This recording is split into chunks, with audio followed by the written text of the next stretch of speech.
मुहद्दिस humbly फरमाते कि इमाम अहमद बिन हम्बल ने फरमाया, मा वजदतु अक़वामन अफ़ज़ल मिन अहले तसव्वुफ़ मिन सूफिया। फरमाया मैंने तसव्वुफ़ वाले सूफिया से बेहतर दुनिया में कोई तबका नहीं देखा जितना आला और अरफा और अफजल तबका सूफिया का देखा है। इमाम अहमद बिन हम्बल से मजलिस में किसी ने कहा कि हजरत हुम यस्तमिऊन व यरक़सून, हजरत आपने अहले तसव्वुफ़ को कहा कि अफजल अक़वाम हैं, ये सिमा करते हैं और रक्स करते हैं। किसी ने कहा ये सिमा करते हैं, और तो इससे यह भी पता चला साइल के एतराज से कि सूफिया का वजद उस वक्त से है, आज की बात नहीं है। एतराज किया कि यस्तमिऊन व यरक़सून, सिमा करते हैं और रक्स करते हैं, तो फिर कैसे अफजल हुए?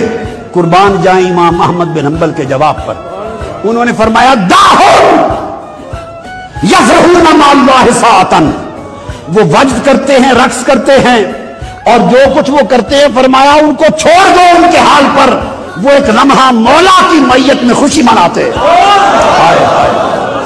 फरमाया वो एक लम्हा अपने यार महबूब हकीकी की मैयत जब मिलती है, जब वो सुनते हैं तो सिमा अपनी तासीर के साथ उनके कल्ब और बातिन में उतरता है।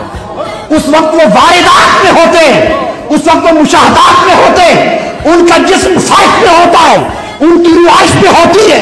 ये मुसाफतें तय करके अनवार और तजल्लियात इलाहिया और कुर्बत इलाहिया के समंदरों में गोतासन होते हैं, हिजाबात उठते चले जाते हैं। उस लम्हे वो हालत जज्ब में होती है जब तजल्ली निगाह के सामने होती है और महबूब की कुर्बत का एहसास होता है, तो उस वक्त अपने काबू से निकलकर वज्द करते हैं, रक्स करते हैं। फरमाया उस लम्हा उन्हें यार के साथ खुशी कर लेने दो। ज़िमनन बात आ गई, उलमाए कराम बैठे हैं, अहले इल्म हैं, उनके काम नुक्ता आ जाएगा, अर्ज कर दो। ये जो सूफिया का तसव्वुफ और तसव्वुफ के सब तुरुक हैं, और वो तुरुक हैं उनमें कोई सिमा भी है, उसमें कोई वज्द भी है, कोई नहीं भी है, तो जिक्र में भी वज्द है।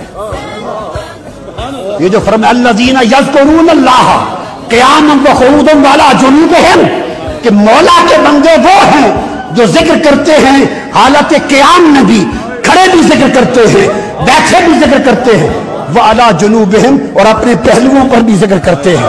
कभी जिक्र में